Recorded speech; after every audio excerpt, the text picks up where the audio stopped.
Hey, welcome back everyone.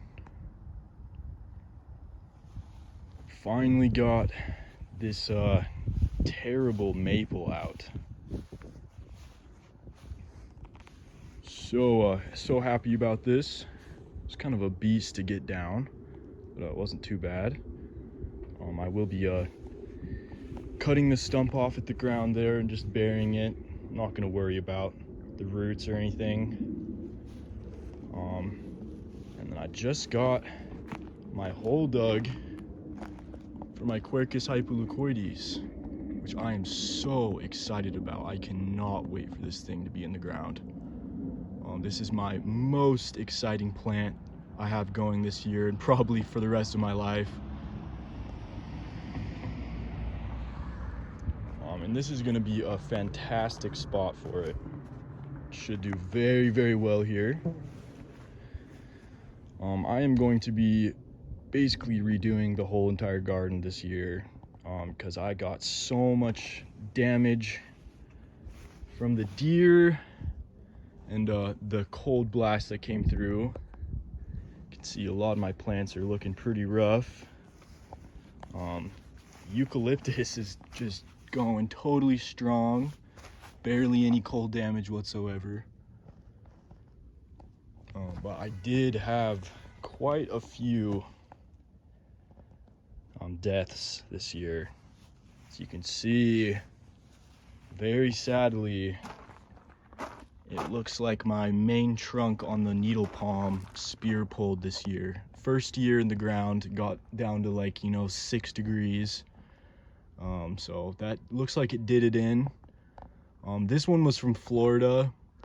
And then this one is from Northeast Ohio palms. You can see which one did so much better. So I probably will be taking that needle palm out, putting that one in a pot so I can save the suckers, and then planting a new 7-gallon needle palm right there this summer. You can see my Opuntia Santa Rita is mostly toast.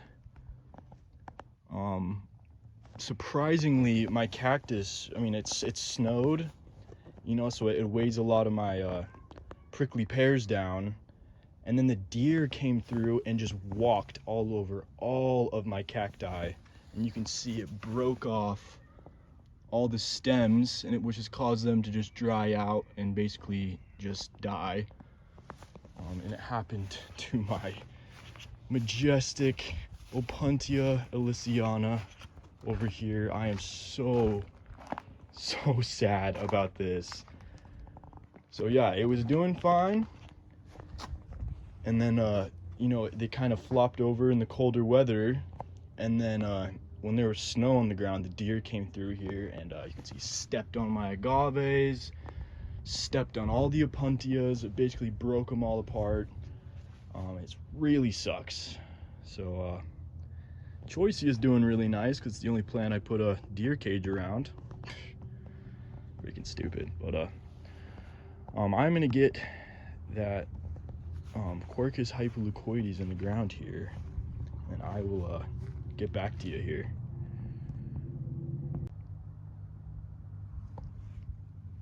Yes, I am so ecstatic right now. Can't believe this is true. Quercus hypoleucoides in my garden right here. So stoked about this. So I just got it in the ground here. Had a pretty nice root ball. I just gave it a very long, nice drink because it is not very hot, but it's pretty warm. It's about 72 degrees right now. So definitely gonna be a great plant for this spot here. This is a pretty fast growing oak. So they actually grow about 3 to 4 feet a year. So this thing should be like 15 feet tall in like 5 years, 4 to 5 years. It should be about like 6 feet tall by next year. So stoked about this. It's gonna cast a good amount of shade in this area here. And I have so many other plants going in the next few weeks, probably, next week. So number one, sadly, I'm taking out my once majestic Opuntia Kakanapa aliciana. So I'll be taking that out, potting up what's remaining of it. Like I said, it was stomped by the deer, but I just ordered about a 4 to 5 foot Yucca aloefolia cutting that I'm so excited about. It is perfect, really trunked up, and I'm gonna root it right here in the soil. It should do really well. Should root very nicely. And then I'll be replacing this Akuba here with a Neil Bell grevillea that I just ordered in the mail. It's coming right now. I was gonna keep this one, but I don't think it survived being eaten by the deer. Possibly it did, but I'm just gonna get rid of it anyway because I do have to water it quite a bit here in Utah.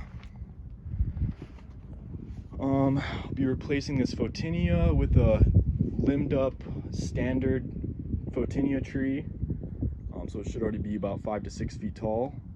So the deer won't be able to eat it, or at least they won't be able to eat all of it.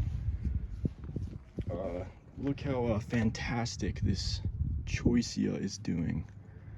I mean, obviously it does have some winter damage because it got down to, 8 degrees Fahrenheit, 7 or 8 degrees. But I mean, this is not too bad. This plant has just been one of the best performers in my garden here. It takes temperatures over 110 degrees and temperatures below 10 degrees. Still stays evergreen, still keeps its beautiful yellow and green foliage. Just so you know, it's supposed to be yellow. It's not dying. It's called Sundance. This type of cultivar comes out with yellow growth. Gorgeous, doing really nice. And hopefully it should be putting out some beautiful orange blossoms here soon. And then I'm gonna be putting those Victoria ceanothus where these deer-eaten hedges are as well. So those should have plenty of space to get very large, and I'm gonna tree form them up. And then I just ordered a Hebe. I've never messed with Hebes before, but I'm gonna be replacing this deer-eaten Pieris with a Western Hills Hebe. I'm super excited about that. Really nice. I believe it's native to the Mediterranean, broadleaf evergreen. Obviously I picked up my agave ovatifolia and tons of cacti. So this garden should be very drought tolerant, as it basically already is. It should just look so beautiful by the end of the summer. I'm gonna be replacing this deer-eaten laurel with that California coffee berry, or the Frangula californica. So I should have a good amount of space to grow into a big shrub right here. And then I will be probably taking out this Photinia and either replacing it with a Dwarf Carolina cherry laurel, Prunus carolinianus compacta, or just another tree-formed standard Photinia tree, which are very commonly sold at the stores here. So yeah, so many new plants going in the ground, lots of new cacti and aloes. Super excited for this growing season. But thanks for watching, guys. Really appreciate you. Take care.